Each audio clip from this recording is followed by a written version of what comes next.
Welcome to the Three Takeaways podcast, which features short, memorable conversations with the world's best thinkers, business leaders, writers, politicians, scientists, and other newsmakers. Each episode ends with the three key takeaways that person has learned over their lives and their careers. And now your host and board member of schools at Harvard, Princeton, and Columbia, Lynn Thoman.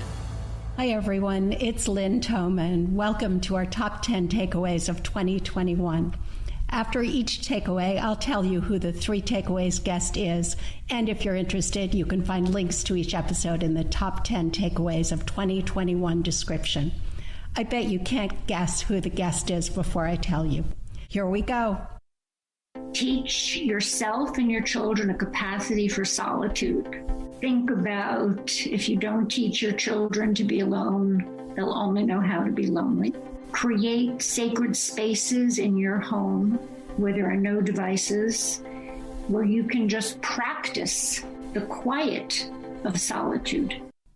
That's MIT's Sherry Turkle on the Empathy Diaries and How Tech Changes Us and Our Relationships, episode number 39. A system that is overwhelmingly responsible for getting us in this state is the use of animals as a food technology. And if we can replace that technology, we can literally effectively turn back the clock on climate change. We can turn back the clock on all the historical damage that this industry has done. And I'm not qualified to be doing this. Or let me put it this way, I am qualified, but I'm not qualified in any usual sense. I'm not by nature a business guy.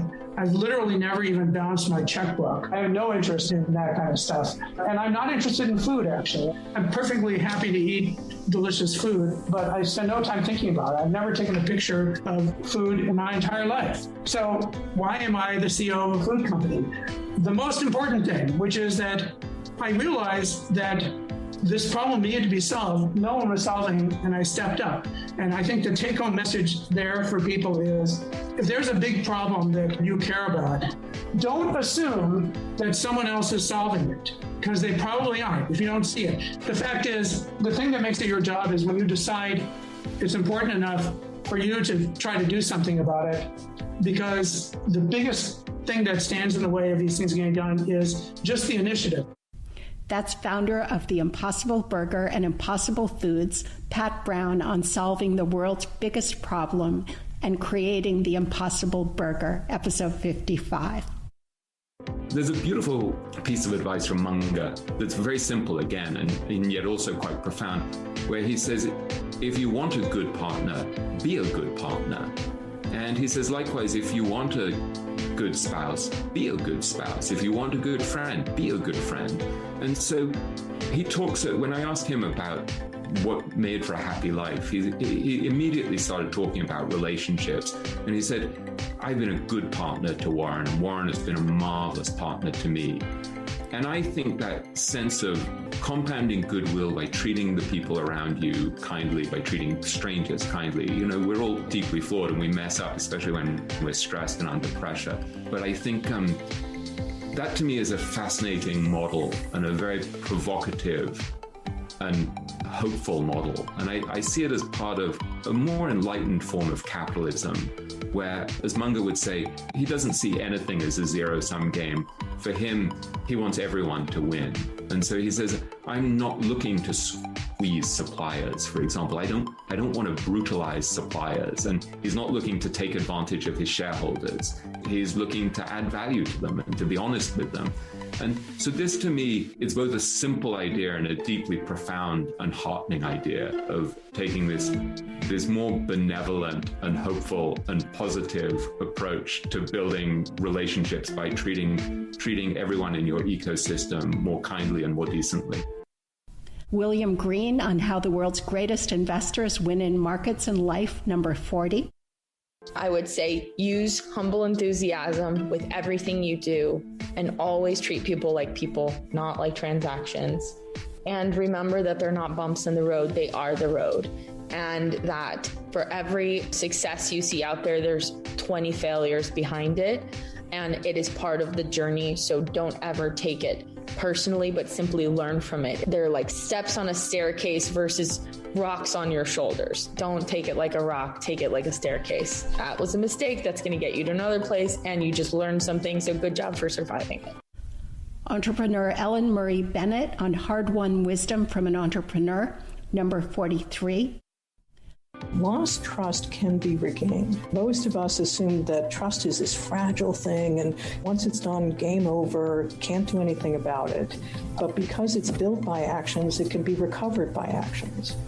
And so it really requires a certain way of understanding what you're doing, but it definitely can be recovered. And so I want to leave people with a sense of kind of optimism about this, and that this is an area to kind of get to know inside your organization, really understand how you can benefit yourselves and others by working on it. Harvard Business School's Sandra Sucher, What Leaders and Corporate Boards Can Learn from Boeing's Mistakes, number 46. Strive to capture the hearts and minds of your people. And to do that means, clearly, you've got to come up with strategies that they can believe in and tactics. But if you don't have the hearts and minds, you're not going to be an enduring leader. And that's what you need to be focused on. General Catalyst Chairman and former American Express CEO Ken Chenault on Leadership, Race, and Creating Diverse Workforces, number 51. Talent and effort are not at all the same thing. And if we understand that, then maybe we can give effort its due and not get distracted just by thinking about talent as the be-all and end-all of what factors into achievement of any goal. Character Lab founder and CEO and author of Grit, Angela Duckworth on The Secret to Outstanding Achievement, number 52. It takes each of us to create change, right? We can't wait for someone else to do it for us. And there's even one of my favorite African proverbs that I'm going to leave you with, which is, if you think you're too small to make a difference, try spending a night in a room with a mosquito. So you realize that, none of us are too small to make a difference, and it's going to take literally each of us contributing in our own small ways to create a world that works for all of us. Humanitarian and author of I Am a Girl from Africa, Elizabeth Nyamiro, on None of Us Are Too Small to Make a Difference. Everybody should always be learning. Remember the Glenn Ross play about the salesman, and they will always be selling ABS? Well, the American public, I would hope they would always be learning. And in this time of stress between police and the public, always be trying to learn more about the police. And so we can all see each other better than we have done in the past. Former New York City and Los Angeles Police Commissioner Bill Bratton on Community, Race, and the Arc of Policing in America, number 58.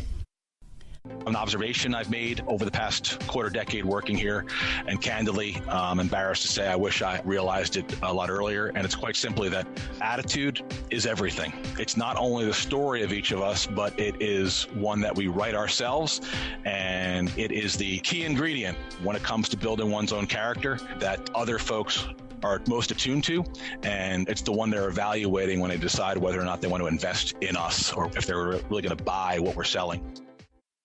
Secret Service Director Jim Murray on the new Cyber Physical Nexus and how to protect ourselves from cyber risk, number 45. Thanks for listening. If you enjoyed today's episode and would like to receive the show notes or get new fresh weekly episodes, be sure to sign up for our newsletter at 3takeaways.com or follow us on Instagram, Twitter, and Facebook. Note that 3takeaways.com is with the number 3. 3 is not spelled out. See you soon at 3takeaways.com.